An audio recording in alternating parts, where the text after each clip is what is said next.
Minsan naiisip ko, mas mabuti bang hindi na lang ako isinilang? Tuwing sumasapit ang kaarawan ko, ang araw na dapat puno ng saya, nagiging araw ng pagluluksa. Hindi ko na mabilang kung ilang beses na akong nakipaglibing sa mismong araw na dapat sana'y nagpuputukan ang mga lobo at nagkakantahan ng maligayang bati. Ang sumpang ito, ang sumpang tila nakaukit sa dugo ng angkan namin ay naging bahagi na ng bawat taon ng buhay ko. 5 taong gulang ako nang una kong mapansin ang kakaibang pangyayari. Masaya kaming nagkakainan sa bahay, puno ng lobo, mga regalong may makukulay na pambalot, at ang inaasam kong cake na may maliit na figurine ng prinsesa. Si Lola Esther, ang pinakamatanda sa pamilya, ang nagbigay sa akin ng regalo. Isang kuwintas na may palawit na hugis, pusong gawa sa kahoy. Sabi niya, "Isuot mo ito, iha. Proteksyon mo ito sa mga bagay na hindi mo naiintindihan." Ngumiti ako at nagpasalamat, kahit hindi ko talaga alam ang ibig niyang sabihin. Habang papalapit ang hating gabi, biglang bumagsak si Lola sa sahig, hawak ang dibdib. Nagkakagulo ang lahat. Ang saya ng gabi ay napalitan ng sigawan, iyakan, at takot. Hindi ko naiintindihan ang nangyayari noon, pero alam kong may mali. Nakita ko si Lola na parang nawawala ang kulay sa mukha niya, hanggang sa tuluyang huminto ang paghinga. Sa mismong araw ng kaarawan ko, ang unang kamatayan sa pamilya namin ay nangyari. Hindi pa rin ako sigurado kung paano ko iyon na ipaliwanag sa sarili ko. Taon-taon, hindi nawawala ang takot sa tuwing paparating ang kaarawan ko. Ang inaabangan ko ay hindi ang mga regalo o ang mga bisita, kundi kung sino ang susunod na mawawala. Noong 10 taon ako, si Tio Ramon naman ang namatay. Aksidente sa kalsada habang papauwi mula sa pagbili ng handa para sa selebrasyon. Sa edad na 12, si Ate Clara, na bigla na lang nakitang wala ng buhay sa kwarto niya. Lagi akong tanong ng tanong sa sarili ko, bakit? Ano ang meron sa araw na ito? Bakit tila ang bawat taon ng buhay ko ay may kasamang pagkawala? Ang sumpa, sabi ni Mama, ay nagsimula pa noong panahon ng mga ninuno namin. Ayon sa kwento, may isang babaeng nagngangalang Maria, ang ninuno namin, na sinumpa ng isang manggagamot matapos niyang tanggihan ang alok na pag-ibig nito. Ang sumpa, tuwing kaarawan ng pinakabata sa pamilya, isang miyembro ang mamamatay.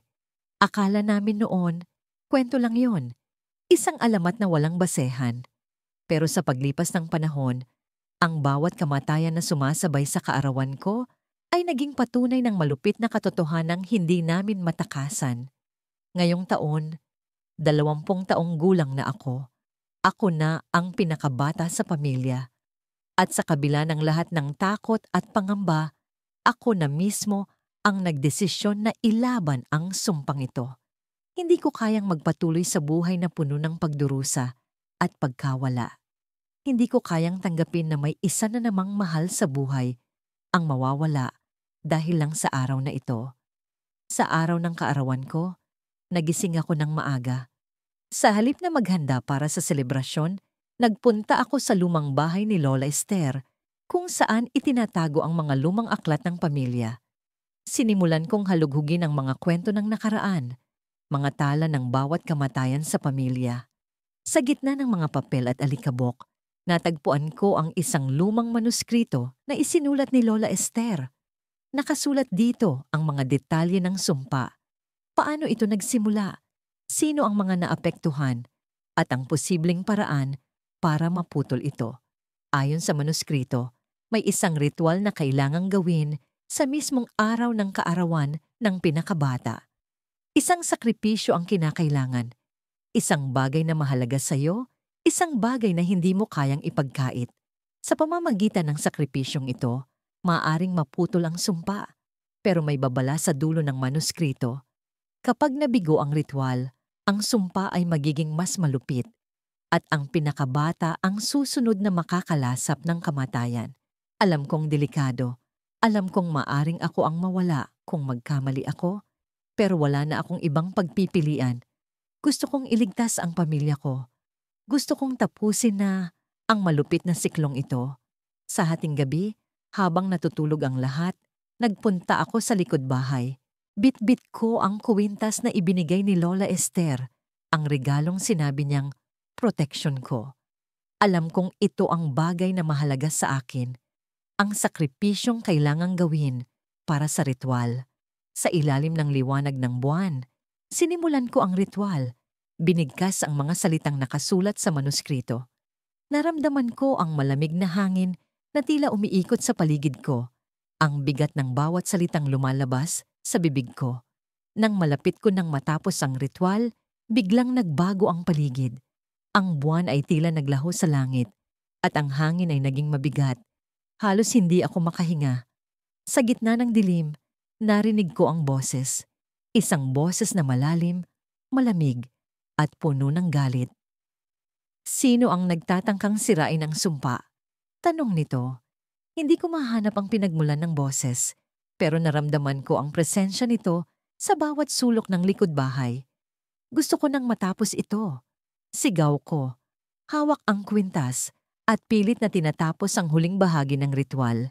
Biglang bumagsak ang isang bagay mula sa langit. Isang ibong itim. Patay na. Ang tumama sa harapan ko. Napatigil ako. Nanlalamig ang buong katawan.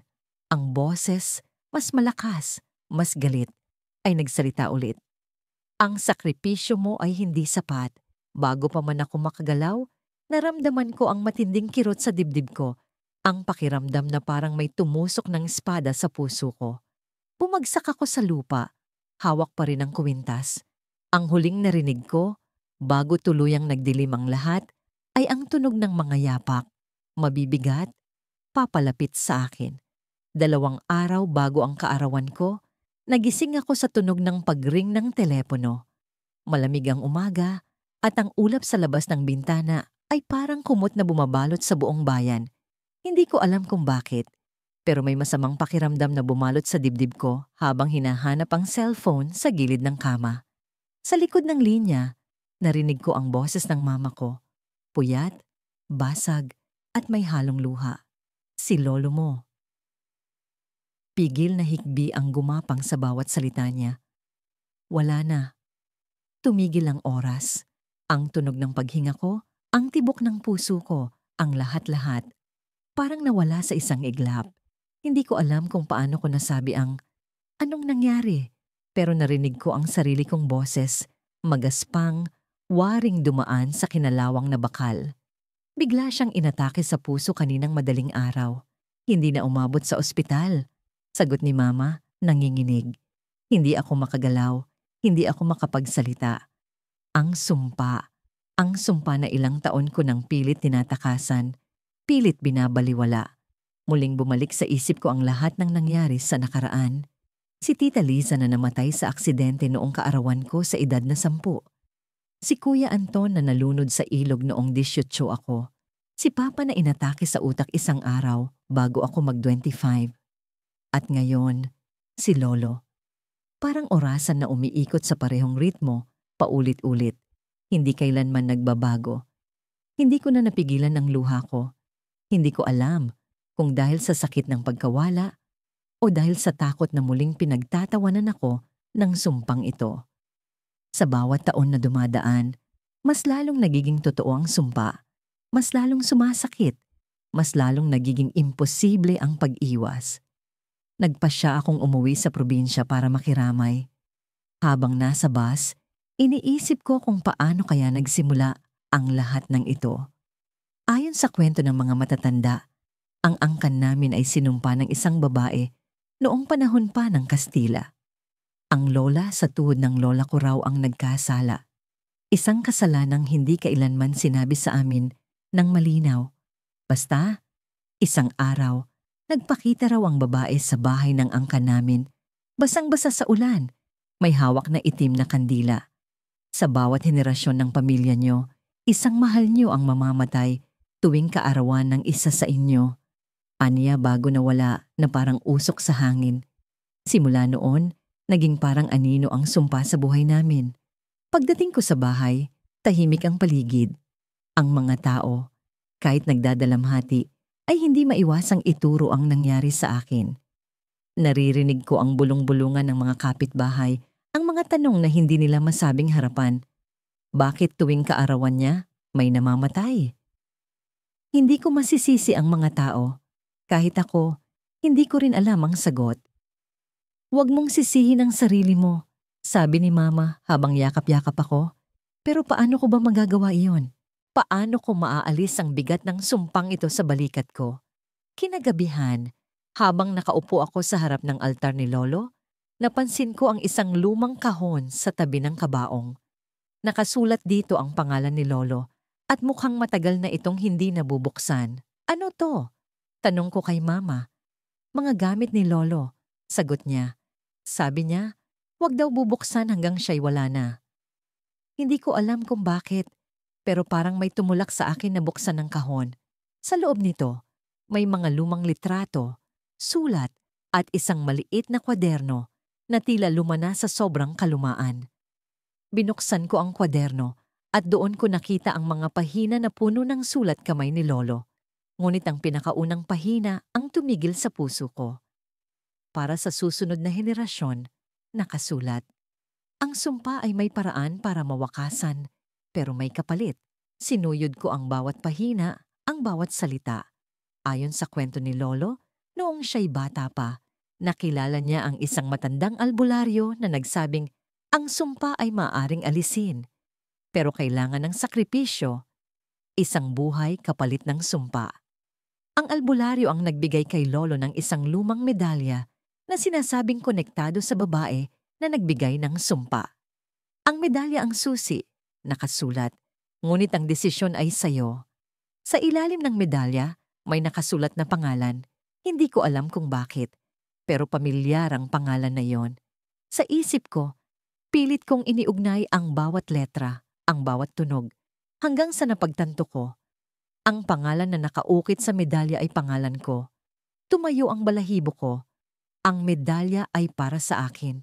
Ako ang susi. Ako ang sakripisyo. Biglang narinig ko ang tunog ng pagkalabog mula sa kusina. Tumakbo ako papunta doon at nakita ko si Mama. Nakahandusay sa sahig. Walang malay. Ang mata niya, nakadilat ngunit tila nawalan ng buhay. Ang medalya sa kamay ko ay biglang uminit at naramdaman ko ang pagdaloy ng isang kakaibang enerhiya sa katawan ko. Doon ko napagtanto, ang sumpa ay nagsisimula ng gumapang muli at oras na para lumaban. Humihingal ako habang tumatakbo papalayo sa madilim na kakahuyan na tila ba humahabol sa akin. Ang mga dahon ng puno ay nagsasayaw sa malamig na hangin, ngunit ang mga ugat nito, tila mga kamay ng demonyo, ay pilit na humahadlang sa aking daanan. Ang gabi ay tahimik, masyadong tahimik, at ang katahimikang iyon ay mas nakakatakot kaysa sa sigaw ng kamatayan. Ngayong gabi, kaarawan ko. At ngayong gabi, hindi ko papayagang may mamatay.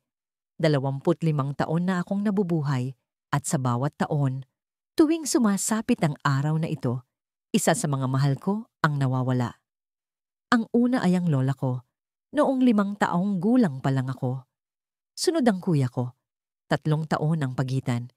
Sinundan pa ito ng pinsan, tiyuhin, at huli ay ang sarili kong ina. Walang sinisino ang sumpa. Basta't kadugo, basta't may kaugnayan sa akin. At sa bawat pagkamatay, naroon ako. Hindi ko alam kung bakit, ngunit tila ako ang magneto ng kamatayan. Hindi na ako nagulat nang tumawag ang tita ko kaninang umaga. Si Lolo, ang pinakamatandang nabubuhay sa pamilya namin, ay bigla raw nagkasakit. Malakas pa siya kahapon. Nagbibiro pa nga sa akin na huwag akong magpapakain ng cake dahil baka raw mabilaukan siya. Pero ngayon, siya'y nakaratay, mahinang mahina. Tumanggi akong pumunta. Hindi na ako bobo. Alam ko na ang mangyayari. Ngunit sa kabila ng lahat ng pagpipigil ko, narito ako ngayon. Sa gitna ng kagubatan malapit sa bahay nila Lolo. Hindi ko alam kung anong puwersa ang nagtulak sa akin dito, pero ang pakiramdam ko'y parang may mga kamay na humihila sa akin, papunta sa isang direksyon na hindi ko kayang suwayin. Sa di kalayuan, nakita ko ang maliit na ilaw mula sa bahay ni Lolo. May kakaiba sa paligid. Pakiramdam ko'y hindi na ito ang simpleng bahay na kinalakihan ko. Ang mga anino sa bintana ay gumagalaw na parang mga nilalang na hindi ko maipaliwanag. Ang mga tunog, tila bulong ng hangin, ngunit may halong panaghoy, ay nagbigay sa akin ng pangingilabot. Hindi ko alam kung dapat ba akong lumapit o tumakbo palayo. Bumukas ang pinto. Hindi ako handa sa sumalubong sa akin. Si Lolo, nakaupo sa kanyang lumang sofa, nakangiti. Ang ngiti niya'y hindi mapagkakatiwalaan. Parang may kung anong kasamaan sa likod nito. Ang mga mata niya, hindi na mga mata ng taong matanda, kundi mata ng isang nilalang na matagal nang naghihintay. Halika, iha. Aniya, mahina ngunit buo ang boses. Alam mo na ang dahilan kung bakit ka narito. Parang may bumalot na malamig na hangin sa dibdib ko. Hindi ako gumalaw. Ang mga paa ko'y nanigas, parang nakabaon sa lupa. Kahit nasa loob ako ng bahay. Ang bawat hakbang ni Lolo papalapit sa akin ay parang martilyong tumitibok sa utak ko. Hindi ko alam kung bakit ako natatakot. Siya ang lolo ko, pero ang presensya niya may iba sa kanya. Matagal na kitang hinihintay, dagdag niya, sabay hawak sa braso ko. Ang init ng kamay niya'y parang apoy, ngunit hindi ko magawang ilayo ang sarili. Alam mo ba kung bakit may namamatay tuwing kaarawan mo? Hindi ako sumagot. Hindi ko kaya. Ang bibig ko'y nanatiling nakatikom, ngunit ang puso ko'y parang gustong sumabog. Ang sumpa ng pamilya natin ay hindi basta sumpa, anya. Ito ay isang kasunduan. Kasunduan? Ang utak ko'y naguguluhan. Sino ang gumawa ng kasunduan na yon? At bakit ako ang nagdurusa? Ang mga tanong na bumabagabag sa akin mula pa noong bata. Ako ay nagmistulang mga sagot na unti-unting lumalapit sa akin. Ngunit ang bawat sagot ay may kasamang takot na hindi ko maipaliwanag. Ang bawat buhay na nawawala ay kapalit ng buhay mo, sabi ni Lolo. Mas malakas malapot ang dilim sa paligid. Parang usok na hindi maitataboy ng ilaw mula sa lumang lampara sa tabi ng kama ko. Ang tunog ng orasan sa dingding ay malupit na bumibilang ng bawat segundo. Parang nagmamadali ang oras na abutin ng hating gabi. Kaarawan ko na naman. Ang araw na kinatatakutan ng lahat sa pamilya ko, lalo na ako. Ang sumpa na ito, ang misteryosong patakaran ng kamatayan tuwing sumapit ang aking kaarawan, ay parang multo na hindi ko matakasan. Mag-iisang taon na simula nang namatay si Tio Lito. Malapit siya sa akin, ang tanging taong hindi natakot na pag-usapan ng sumpa. Hindi tayo alipin ng sumpa, anak. Madalas niyang sabihin. Ngunit noong sumapit ang aking ika-20 kaarawan, si Tio Lito ang naging biktima. Sa mismong araw na yon, naputol ang hininga niya sa gitna ng pagtawa habang nagkukuwento ng mga lumang alaala. Simula noon, mas tumindi ang takot sa akin. Parang may mga mata na palaging nakamasid sa bawat kilos ko, naghihintay ng susunod na sakripisyo. Hindi ko na alam kung ano ang mas nakakatakot, ang mismong sumpa o ang pag-aabang sa hindi maiiwasang kamatayan. Kaya't ngayong gabi, balak kong tapusin ito. Hindi ko na kayang maghintay na may mamatay na naman. Kailangan kong malaman ang sagot, kahit pa ang kapalit nito ay ang sarili kong buhay. Sa harap ko, nakahandusay ang lumang aklat na nakuha ko sa baul ni Lola. Sabi ni Mama, ang baul na yon ay dapat ilibing na raw kasama ni Lola, ngunit sa kabila ng babala, binuksan ko pa rin ito. Ang aklat ay tinatawag na Lihim ng Dugong Itim. Sa loob nito, may mga pahina ng mga lumang sulat kamay, mga ritual, at mga pangalan ng mga naunang henerasyon ng pamilya namin. Ang bawat isa ay may marka ng kamatayan, ang eksaktong araw na sila'y namatay. Napansin ko ang pattern, lahat ng may dugong itim ay namamatay tuwing may kaarawan sa pamilya. Ako ang susi sa sumpang ito, ngunit hindi ko alam kung bakit.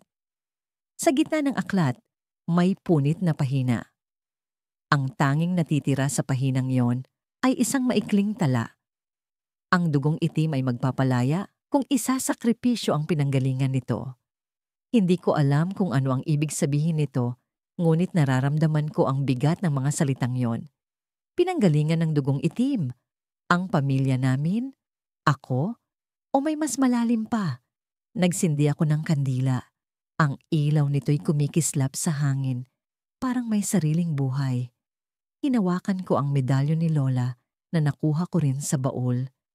Sabi ni Mama, ang medalyon na yon ang nagprotekta kay Lola sa sumpa. Si Lola ang tanging hindi namatay sa kaarawan ng isa sa pamilya. Ngunit sa huling kaarawan ko, nakita ko siyang nakatitig sa akin. Malamlam ang mga mata, bago siya tuluyang namatay sa kaniyang pagtulog. Parang gusto niyang magsabi ng isang mahalagang bagay, ngunit huli na ang lahat. Habang sinasabi ko ang lumang dasal na nakasulat sa aklat, naramdaman ko ang malamig na hangin na dumaan sa likod ko.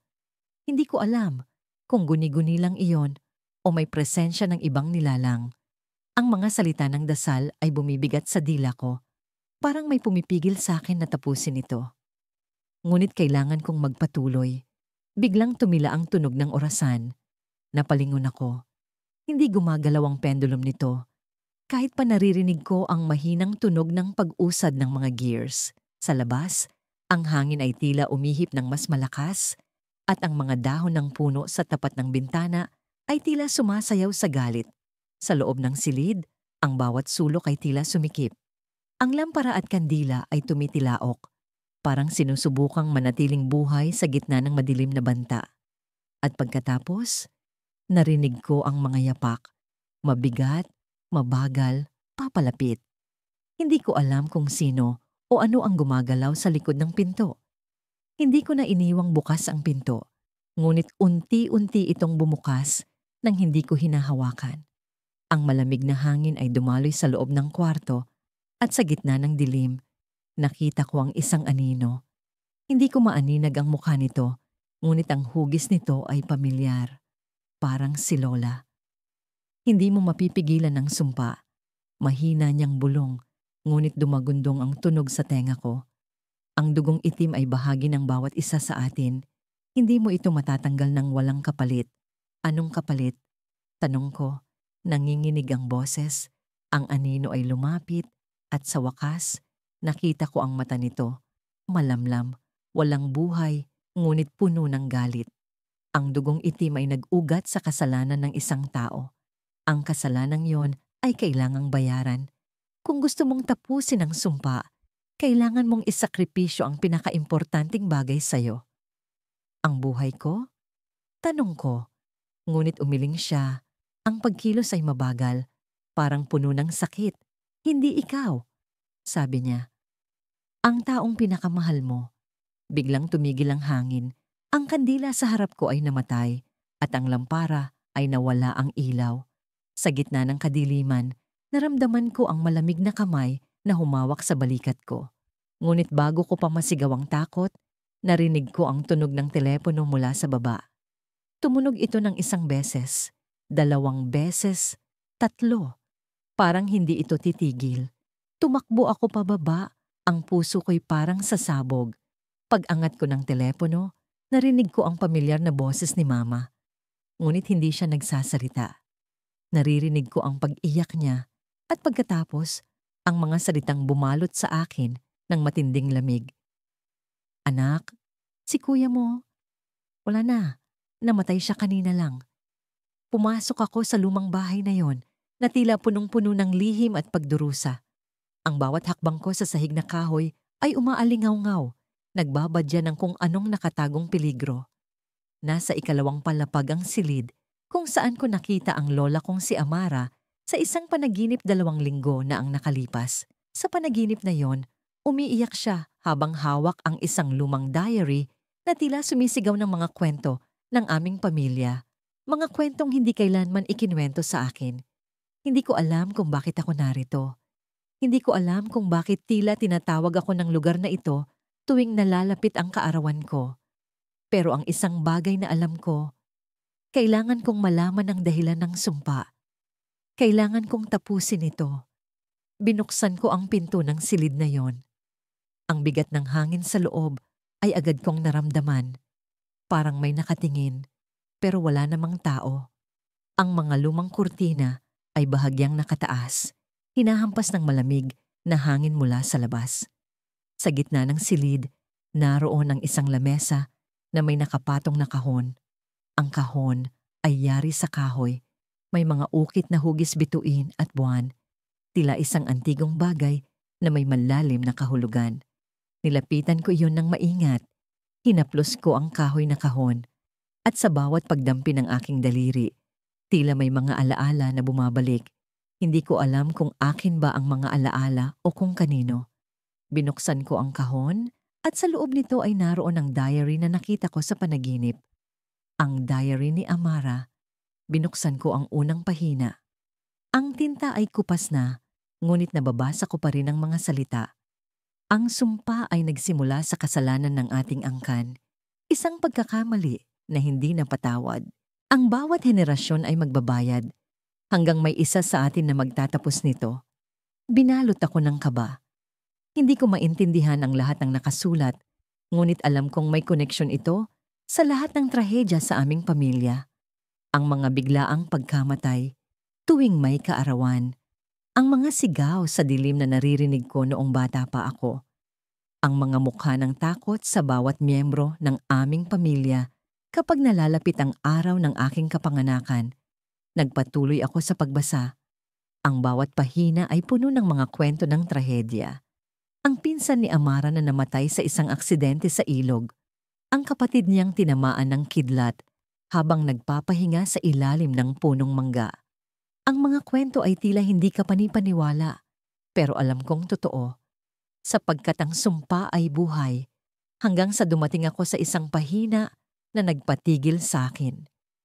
Ang susi sa pagtapos ng sumpa ay nasa dugo ng pinakabata. Siya ang magdadala ng liwanag, ngunit siya rin ang maaring maging huling biktima. Ang kanyang kapanganakan ang simula ng wakas. Napaatras ako. Ang pinakabata. Ako. Ako ang tinutukoy sa diary.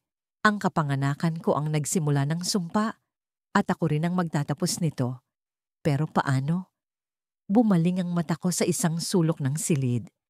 May nakasabit na lumang salamin doon, napapalibutan ng mga agiw at alikabok. Hindi ko alam kung bakit, pero parang sinasabi ng salamin na tumingin ako. Lumapit ako, at nang tumingin, may nakita akong anino sa likuran ko. Hindi ako makagalaw. Ang anino ay hindi hugis tao. Para itong isang halimaw, mahaba ang mga galamay, at ang mata nito ay tila baga nag-aapoy. Hindi ko maintindihan kung paano, pero alam kong ito ang sumpa. Ang mismong sumpa na nagbabalot sa aming angkan. At bago pa ako makatakbo, naramdaman ko ang malamig na hangin na tumama sa batok ko. May bumulong sa tenga ko. Ilang kaarawan pa ang natitira sa'yo bago ako tuluyang maghari. At sa isang iglap, nawala ang anino. Ang salamin ay basag at ang diary na hawak ko ay bumagsak sa lapag. Nanginginig ako, pero alam kong hindi ako maaring sumuko. Hindi ko alam kung paano ko ito matutuldukan, pero alam kong kailangan ko. Dinampot ko ang diary at lumabas ng silid. Ngunit bago ko maisara ang pinto, narinig ko ang pagkalansing ng isang bagay sa loob. Nang lingunin ko, nakita ko ang kahon na bumukas ng mag-isa. Sa loob nito, isang lumang pendulum ang nakalantad. Ginto, kumikinang sa dilim, tila may sariling buhay. Hindi ko alam kung ano ang pendulum na yon, pero alam kong may koneksyon ito sa sumpa. At alam kong hindi ko ito maaaring iwanan. Kinakalawang na ang mga bisagra ng lumang kabinet sa sulok ng kwarto ni Lola. Matagal ko nang iniwasan ang lugar na yon. Ang kabinet na ito'y tila may sariling buhay.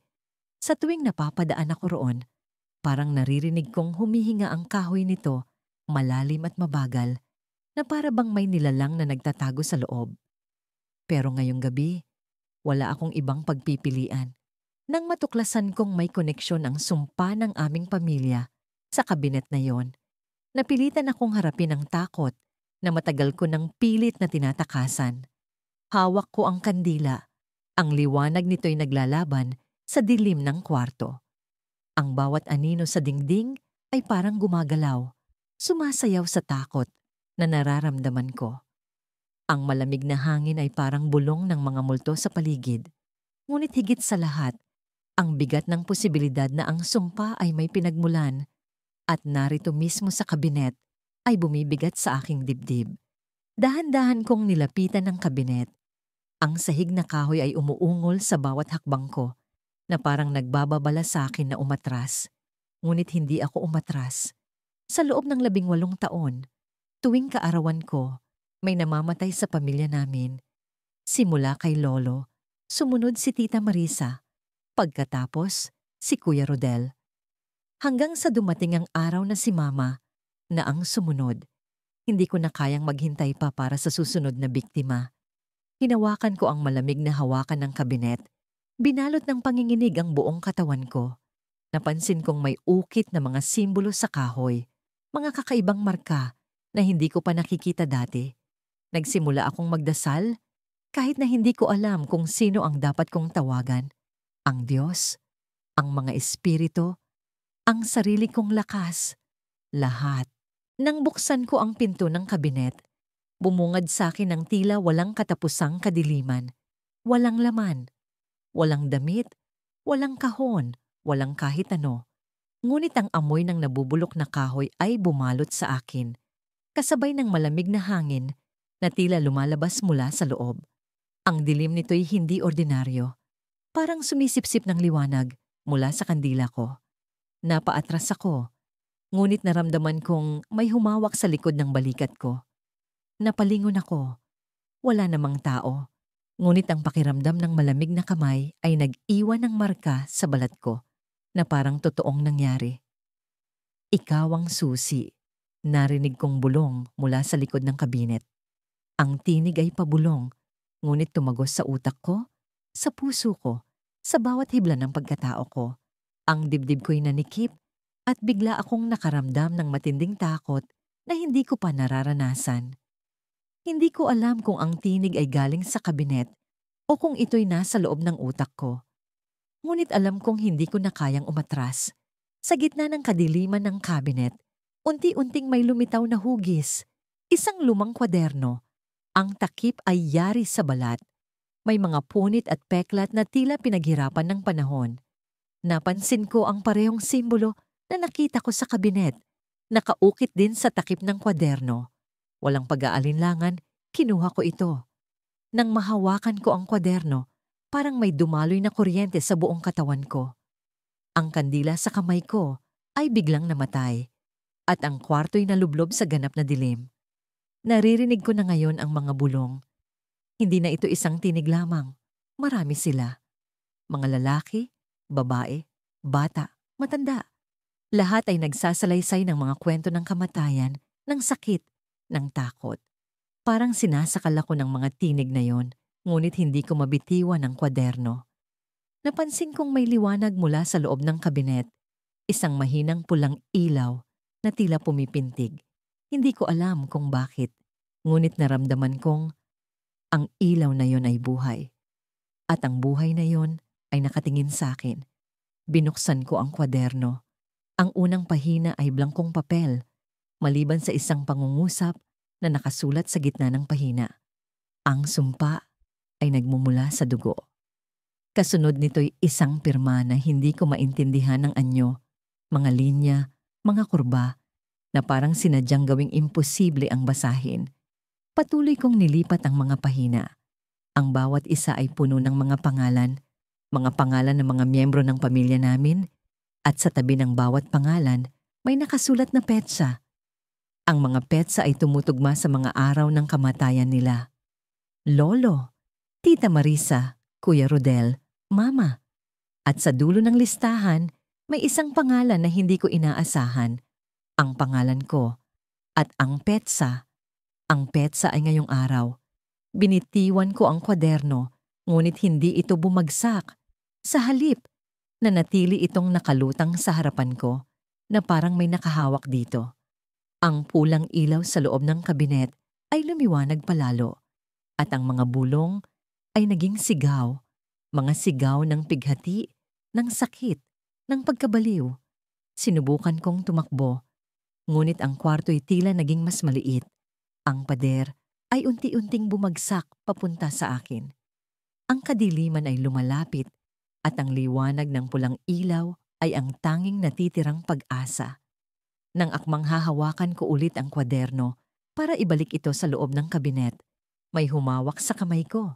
Sa pagkakataong ito, hindi na ito imahinasyon.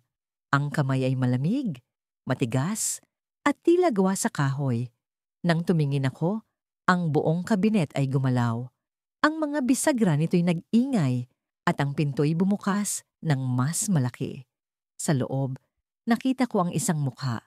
Ang mukha ng isang babae na kamukha ko, ngunit ang mga mata niya'y pulang-pula. Ngumiti siya at sa isang iglap, hinatak niya ako papasok sa kabinet. Malamig ang hangin sa labas habang lumalakad ako papunta sa lumang bahay ng lola ko. Ang mga dahon ng akasya ay tila nagbabantang bumagsak sa bawat hakbang ko.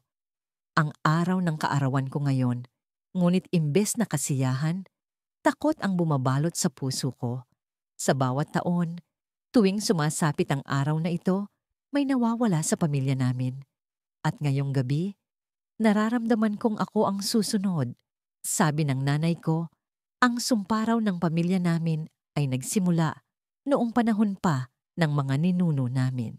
Hindi ko alam ang buong detalye, pero ang kwento ng lola ko ang nagsilbing babala.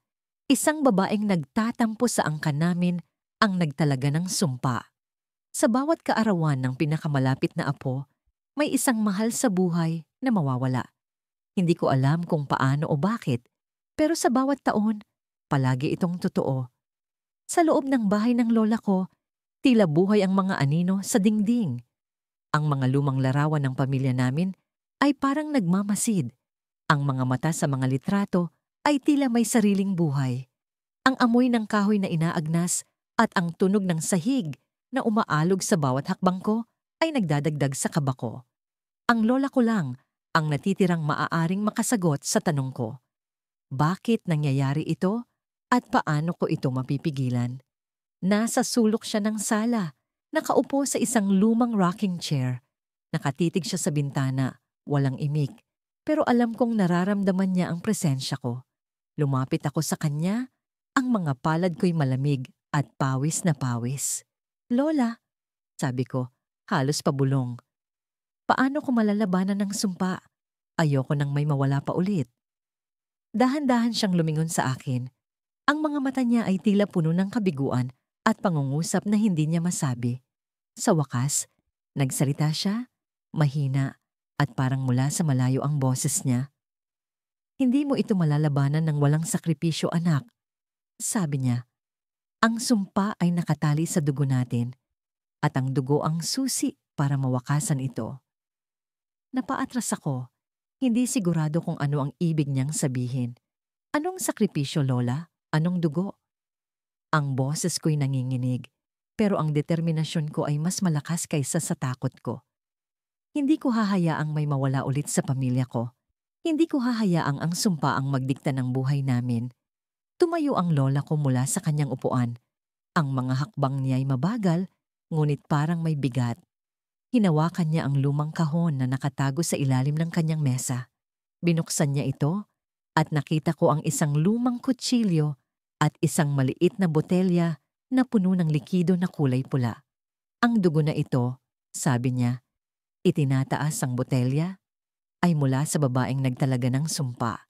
Sa bawat kaarawan, ang sumpa ay nagiging mas malakas dahil sa dugo ng angkan natin na patuloy na tumatanggap ng kaparusahan. Kung gusto mong wakasan ito, anak, kailangan mong ibalik ang sumpa sa kanya. Paano ko gagawin iyon? Tanong ko. Ang boses ko'y puno ng pag-aalinlangan. Ang ideya na kailangan kong harapin ang babaeng yon o ang espiritu niya kung nasaan man siya ay nagdala ng lamig sa buo kong katawan. Wala akong ideya kung saan magsisimula o kung paano ko siya makikilala. Ngunit ang lola ko, tila alam na ang takbo ng utak ko, ay ngumiti ng bahagya. Siya ay narito, anak, sabi niya, at biglang bumigat ang hangin sa paligid namin. Ang mga kandila sa mesa ay tila nabuhay. Ang mga apoy sumayaw sa paraan na hindi natural. Narito siya, naghihintay sa'yo. Sa likod ko, naramdaman ko ang malamig na hangin. Ang pinto ng bahay na kanina'y nakasarado ay ngayon nakabukas. Sa labas, ang dilim ay parang may sariling buhay. Gumagalaw, bumabalot sa buong paligid. Ang mga mata ko'y hindi makapaniwala sa nakita ko. Isang anino, hugis ng babae, nakatayo sa gitna ng dilim. Ang puso ko'y bumilis ang tibok. Parang gusto nitong tumakas sa dibdib ko. Ang lola ko'y biglang bumagsak sa sahig, nakahawak sa dibdib niya, at bago pa man siya tuluyang mawalan ng malay, bumulong siya sa akin. "Huwag kang magkamali, anak. Isa lang ang pagkakataon mo." Ang anino sa labas ay nagsimulang gumalaw, papalapit sa pinto. Ang mga hakbang nito'y hindi maririnig, ngunit ang presensya nito'y parang alon ng malamig na hangin na umaabot sa balat ko. Ang kutsilyo sa mesa ay tila tumatawag sa akin. Alam kong iyon lang ang proteksyon ko, ang tanging bagay na maaaring magbigay sa akin ng lakas laban sa sumpa. Hinawakan ko ang kutsilyo, ang mga kamay ko'y nanginginig. Ang anino ay pumasok sa loob ng bahay, at sa bawat hakbang nito, ang liwanag sa paligid ay unti-unting naglalaho. Ang mga larawan sa dingding ay tila umiyak. Ang mga mata ng mga litrato ay tumutulo ng dugo. Ang lola ko'y hindi na gumagalaw. Ang katawan niya ay timula sa sulok ng madilim na silid. Naririnig ko ang bawat paghinga ni lola habang nakahiga siya sa kama. Ang kanyang boses, paos at nanginginig, ay parang alingaw-ngaw ng nakaraan. Isang boses na puno ng kwento, ng misteryo, ng takot. Hindi ko alam kung paano ko siya haharapin. Kailangan kong malaman ang sagot, ngunit ang bawat tanong na bumubuo sa isip ko ay tila may sariling bigat, parang mga bato na hindi ko kayang buhatin. Alam mo na kung bakit. Mahina niyang sambit, halos isang bulong. Tumayo ako mula sa bangkito. Ang lampara sa tabi niya ay naglalaban sa dilim, ngunit ang anino ng bawat sulok ng kwarto ay tila gumagalaw, sinusundan ng bawat galaw ko. Ang amoy ng insenso at lumang kahoy ay nagpapakulo sa sikmura ko. Ang sumpa ng aming pamilya, ang sumpang sinasabing nag-uugat mula sa kasalanang ginawa ng aming ninuno, ay bumalot sa akin tulad ng malamig na hangin sa gabi. At ngayon, naririto ako sa harap ng taong sinasabing may hawak ng sagot. Ang matandang si Lola. "Lola, sabihin mo sa akin, bakit tuwing kaarawan ko, may namamatay sa pamilya natin? Ano ang ginawa niya? Ano ang kasalanan ng ninuno natin?" Ang boses ko'y puno ng desperasyon, nanginginig, at halos sumabog. Hindi siya sumagot agad. Sa halip, tumingin siya sa kisame. Ang mga mata niya'y tila bumabalik sa panahon. Ang kanyang mga kamay, kulubot at mahina, ay gumapang sa ilalim ng kumot. Sa sandaling iyon, naramdaman ko ang malamig na pag-agos ng takot sa buo kong katawan. "Ang kaarawan mo," sabi niya, "ay ang araw na sinumpa ang angkan natin. Hindi mo ba napapansin? Ang araw na yon, ang eksaktong araw, ang araw na..." Tumigil siya. Tumitig siya sa akin. Ang mga mata niya'y puno ng luha, puno ng pighati. Hindi lang basta sumpa ang dala nito. Ikaw ang sumpa. Parang tumigil ang mundo sa sinabi niya. Ako? Ako ang sumpa. Hindi ko maintindihan. Hindi maaring totoo ito. Ngunit ang bawat patak ng kanyang luha ay nagsasabi ng isang katotohanan na hindi ko matanggap. Ang puso ko'y parang pinupunit. Ang utak ko'y naglalaban sa pagitan ng pagdududa at paniniwala. "Ano ang ibig mong sabihin, Lola? Hindi ko maintindihan." Sigaw ko, ngunit mahina ang boses ko, parang nahihirapang lumabas mula sa aking lalamunan. "Ikaw ang ipinanganak sa araw na yon," sagot niya. "Ang araw na naganap ang kasalanan ng ninuno natin. Ang sumpa ay dumadaloy sa dugo mo. Ikaw ang tagapagmana ng kasalanan, Ikaw ang nagdadala ng kamatayan sa bawat kaarawan mo. Hindi ko alam kung papaano ako makakagalaw. Ang mga salita niya ay parang mabibigat na kadena na gumapos sa buong pagkatao ko. Ang mga alaala ng lahat ng kaarawan ko, ang mga ngiti, ang mga tawanan, ang mga regalo, ay biglang binalot ng dugo. Ang bawat pagkawala ng mahal sa buhay tuwing kaarawan ko, ang bawat lamay na kasunod ng pagdiriwang, ay nagkaroon ng bagong kahulugan. Ako ang dahilan. Hindi aksidente, hindi pagkakataon. Ako. Hindi ko napigilan ang mga luha ko. Bumagsak ako sa sahig, ang mga kamay ko'y nakatakip sa mukha ko. Hindi ko kayang tanggapin ito. Gusto kong sumigaw, gusto kong tumakbo. Ngunit ang katawan ko'y tila natigil sa isang lugar na hindi ko mahanap ang daan palabas.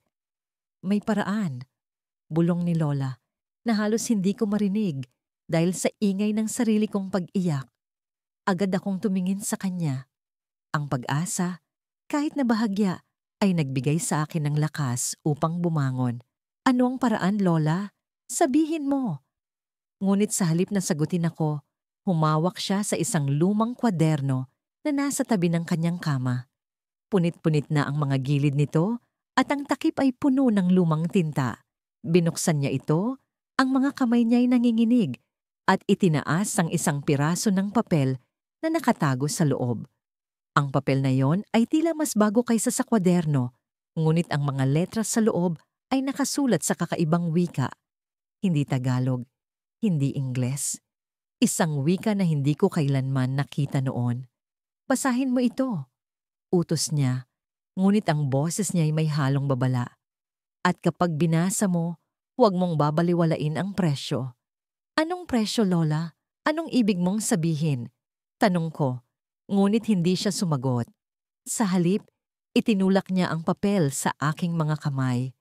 Ang tinta nito ay parang gumagalaw, parang may buhay, at habang nakatitig ako sa mga salitang hindi ko naiintindihan, naramdaman ko ang biglang pagbigat ng hangin sa silid.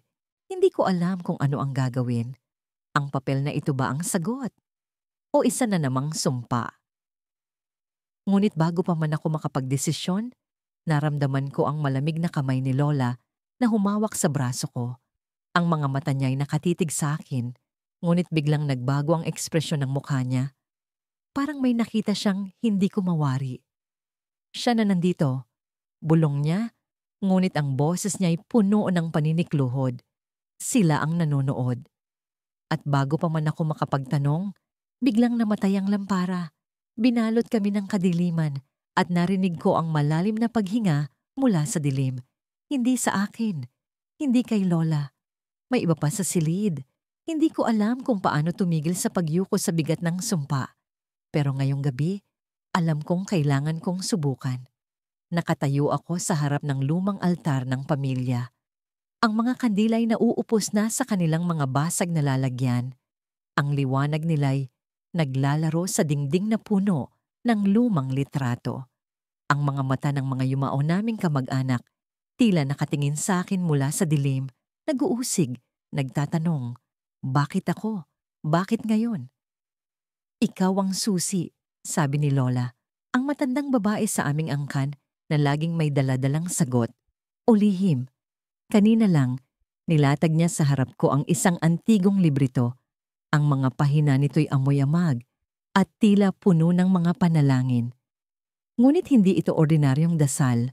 Ito raw ang ritual ng pagpapalaya. Ang sabi niya, ito ang huling pagkakataon para wakasan ang sumpa. Tuwing kaarawan mo, may namamatay. Hindi mo ba napansin? Hindi ito aksidente. Ang sumpa ay buhay, umiikot, naghihintay ng tamang sandali. Pero ikaw ang makakabasag nito. Patuloy ni Lola. Ang tinig niya'y mabigat. Parang ang bawat salita'y sinasambit ng isang tao na nakakita na ng labis na kamatayan. Hindi ko alam kung totoo ang sinasabi niya. Pero hindi ko na rin kayang baliwalain. Sa bawat kaarawan ko, may naaalala akong kaba sa dibdib. Ang takot na parang nagkukubli sa likod ng simpleng selebrasyon. Ang tatay ko'y namatay noong ako'y 5 taong gulang.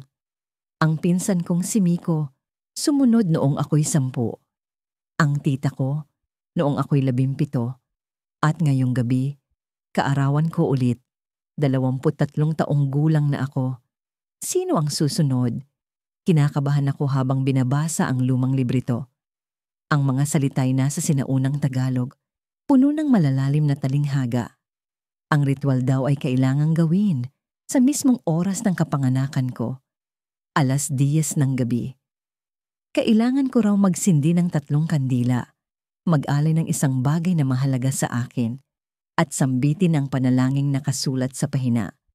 Ngunit may babala rin, ang ritual ay hindi garantisado at maaaring magdulot ng mas malalang kapahamakan kung hindi maayos na maisagawa. Hindi kita pipilitin, sabi ni Lola habang iniabot sa akin ang librito. Pero kung hindi mo susubukan, maghanda ka na ulit. Baka may mawala sa'yo ngayong gabi. Tumango ako, ngunit ang kamay kong humawak sa librito'y nanginginig. Ano ba ang mahalaga sa akin? Ang tanong na yon ang gumugulo sa isip ko habang inaayos ko ang altar. Ang alahas ng nanay ko, ang huling bagay na naiwan niya bago siya nagpakamatay noong nakaraang taon, ang nilapag ko sa gitna ng altar. Ang alahas na yon ay parang bahagi niya. At kung totoong ngang ito ang kailangan para tapusin ang sumpa, handa na akong isakripisyo ito. 10:00 na. Ang bawat segundo'y tila mas mabagal kaysa dati. Ang kandilang sinindihan ko'y sumasayaw ang apoy, parang may sariling buhay. Sinimulan kong bigkasin ang panalangin mula sa librito.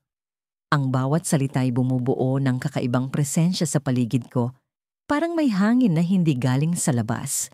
Ang mga litrato sa dingding ay tila gumalaw. Ang mga mata ng mga yumao, mas dumilim, mas tumalim. Hindi ko alam kung namamalikmata lang ako o kung talagang may nangyayari. Sa ngalan ng dugo at panahon, palayain mo kami. Bulong ko, ang tinig ko'y nanginginig. Tapos na ang sumpa, tapos na ang paghihirap. Sa huling linya ng panalangin, bigla akong nakaramdam ng malamig na hangin na dumaan sa likod ko. Napalingon ako, ngunit walang tao. Ang kandila'y biglang namatay at ang altar ay nagmistulang isang anino. Walang liwanag, walang init, tahimik. Nakakabingi ang katahimikan. Akala ko, tapos na. Akala ko, nagtagumpay ako. Ngunit biglang sumakit ang ulo ko, parang may tumutusok sa loob ng utak ko. Bumagsak ako sa sahig. Hawak ang noo ko. Ang mga mata ko'y pilit na hindi pumikit. Narinig ko ang tunog ng mga lumang boses. Boses ng mga kamag-anak kong matagal nang patay. Sila'y tila nag-uusap, nagtatawanan. Ngunit sa likod ng mga tunog na yon ay may isang sigaw. Isang sigaw ng galit. Bakit mo kami pinakikialaman? Isang tinig ang bumulong. Napakalapit sa tenga ko.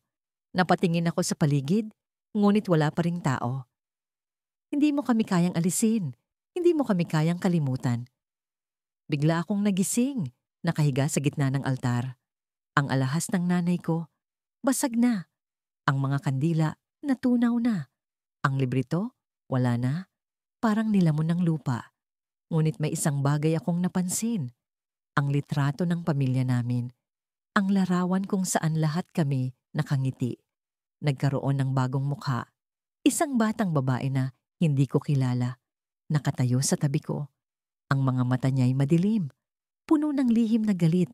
Ngunit may ngiti sa kanyang labi. At sa likod ng larawan, may nakasulat na hindi ko nakita kanina. Ang sumpay nagsisimula ulit. Isa sa kanila ang susunod. At ikaw ang dahilan. Sa araw ng aking kaarawan, hindi ko maiwasang mapansin ang kakaibang lamig sa hangin.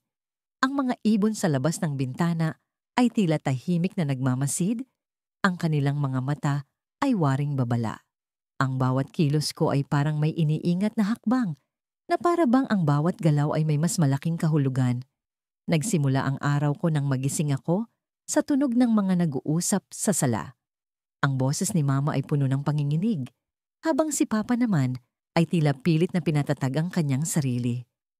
Hindi ko na kinailangang tanungin kung ano ang pinag-uusapan nila. Alam kong may nangyari na naman.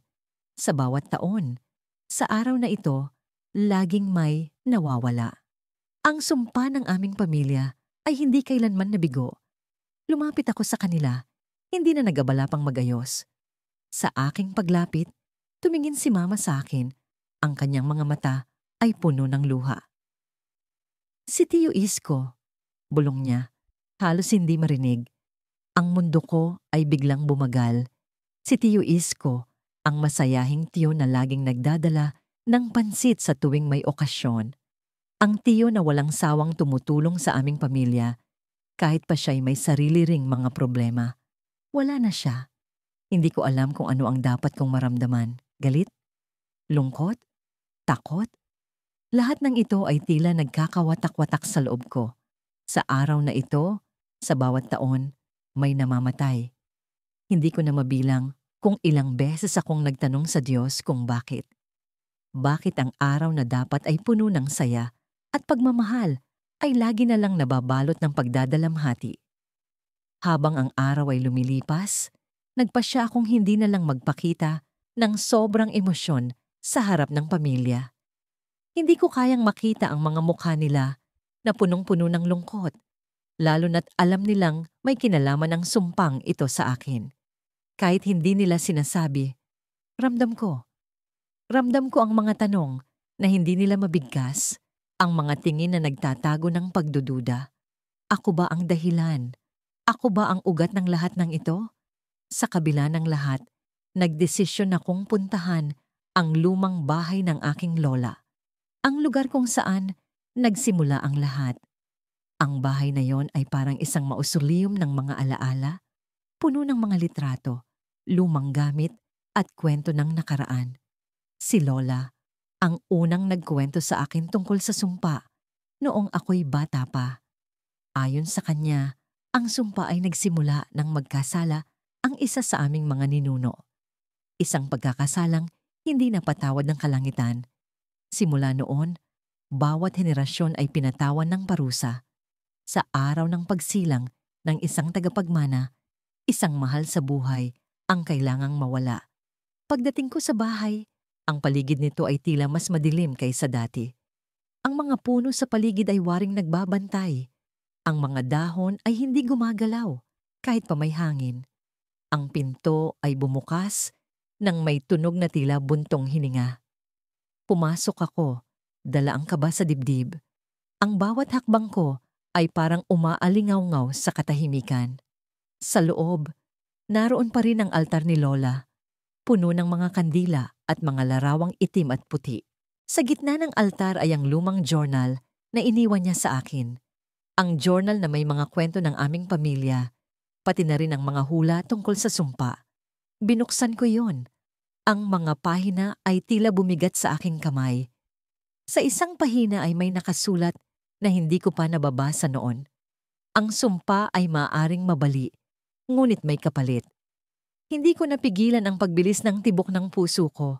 Kapalit. Ano ang kapalit? Sa ilalim ng mga salitang yon ay may isang guhit ng larawan, isang simbolo na hindi ko pa nakikita. Isang bilog na may mga linya, parang isang mapa o palatandaan. Sa ilalim ng guhit, may isa pang linya ng teksto. Ang huling sakripisyo ang magwawakas sa lahat. Biglang may naramdaman akong presensya sa likuran ko. Hindi ko alam kung ano yon. Ang lamig na tila dumampi sa batok ko. Ang bigat ng hangin na parang may bumubulong. Tumalikod ako. Ang mga mata ko ay mabilis na naghanap ng tao, ngunit wala akong nakita. Lola? Tanong ko, kahit alam kong imposibleng sagutin niya ako. Ang katahimikan ay nagbigay ng mas matinding tensyon. Ngunit, sa isang sulok ng kwarto, may isang bagay akong napansin. Isang lumang kahon na hindi ko pa nakikita noon. Lumapit ako sa kahon. Ang mga kamay ko ay nanginginig habang binubuksan ito. Sa loob ay may isang lumang pendulum, isang bagay na tila ginamit sa panghuhula. Kasama nito ay isang maliit na piraso ng papel na may nakasulat. Ang pendulum ang magpapakita ng daan. Sundin ito, ngunit mag-ingat. Hindi ko alam kung paano ito gagamitin, ngunit parang may puwersa na nagtutulak sa akin na subukan. Hawak ko ang pendulum. Nagtanong ako sa isip ko, paano ko mababali ang sumpa? Bigla itong gumalaw. Ang galaw nito ay mabilis at tiyak. Itinuro nito ang isang direksyon, ang likod ng bahay. Sa likod ng bahay ay may lumang balon, isang bagay na matagal nang kinatatakutan ng pamilya. Ayon sa mga kwento, ang balon na iyon ay hindi ordinaryo. May mga bulong na sinasabing doon nagmula ang sumpa. Sa bawat hakbang papalapit sa balon, ang puso ko ay parang sasabog. Hindi ko alam kung ano ang naghihintay sa akin doon. Pagdating ko sa balon, napansin kong may kakaibang liwanag na nagmumula sa loob. Isang liwanag na hindi natural, hindi galing sa araw, hindi galing sa apoy. Ang pendulum sa kamay ko ay biglang huminto. Ang bigat nito ay parang isang babala. Sa loob ng balon ay naroon ang isang bagay. Isang anino na gumagalaw. Hindi ko alam kung tao ba yon, hayop o kung ano. Ngunit bago pa man ako makalapit, narinig ko ang isang tinig. Handa ka na bang magbayad ng kapalit? Ang dilim ng gabi ay mistulang kumot na bumalot sa aming bahay. Ang bawat tunog ng relo sa dingding ay parang hampas ng palo sa aking dibdib. Hindi pa ako nakatulog mula pa kanina. Ang mga mata ko ay nagmamatsyag sa bawat sulok ng kwarto. Ang sumpa ng aming pamilya, ang malupit na sumpa na gumuguhit sa bawat kaarawan ko, ay muling babalik. Hindi ko alam kung sino ang susunod. Ang huling alaala ng mga naunang taon ay parang mga sugat na hindi kailanman maghihilom. Sa edad na 25, alam ko na walang ligtas sa sumpang ito. Ang bawat taon ay may kapalit. Buhay para sa bawat haplos ng aking kasiyahan. Tila baga ang langit ay umaawit ng trahedya tuwing ako'y nagdiriwang. Ang unang biktima ay ang lola ko. Hindi ko pa naiintindihan ang sumpa noon. Bata pa ako at ang kanyang biglaang pagpanaw sa araw ng kaarawan ko ay tila isang malungkot na aksidente. Pero hindi ito natapos doon. Ang sumunod ay ang tiyahin ko, pagkatapos ang pinsan ko, at noong nakaraang taon, ang sarili kong ina. Ngayong taon, nararamdaman ko ang malamig na hininga ng sumpa sa paligid. Parang may anino sa likod ko, kahit wala akong nakikita.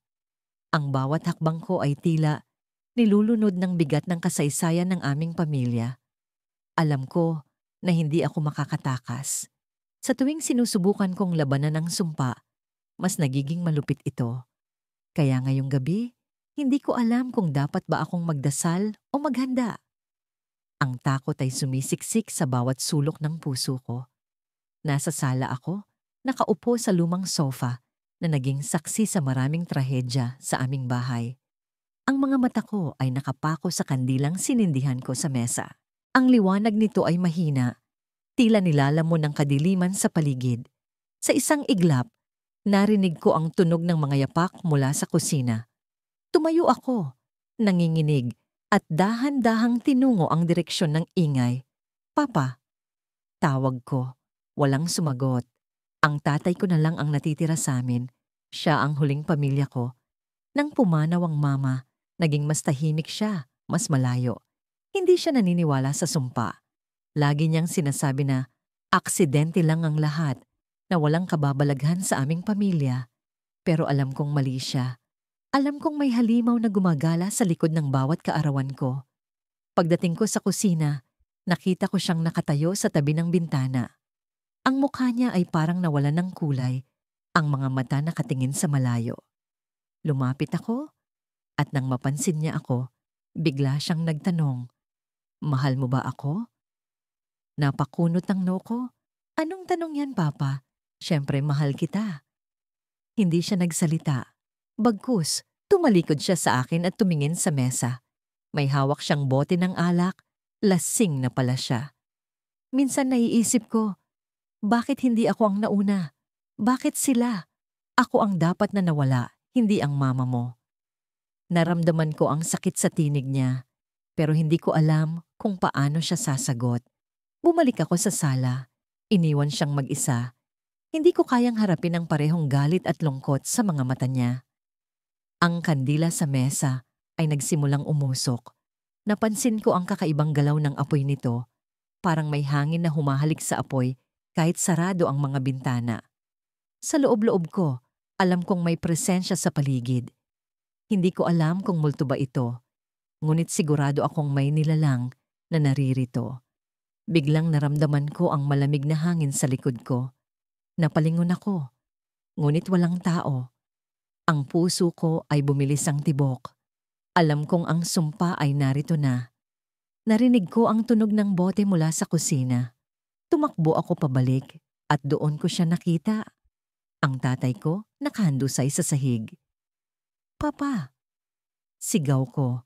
Tumakbo ako palapit. Ang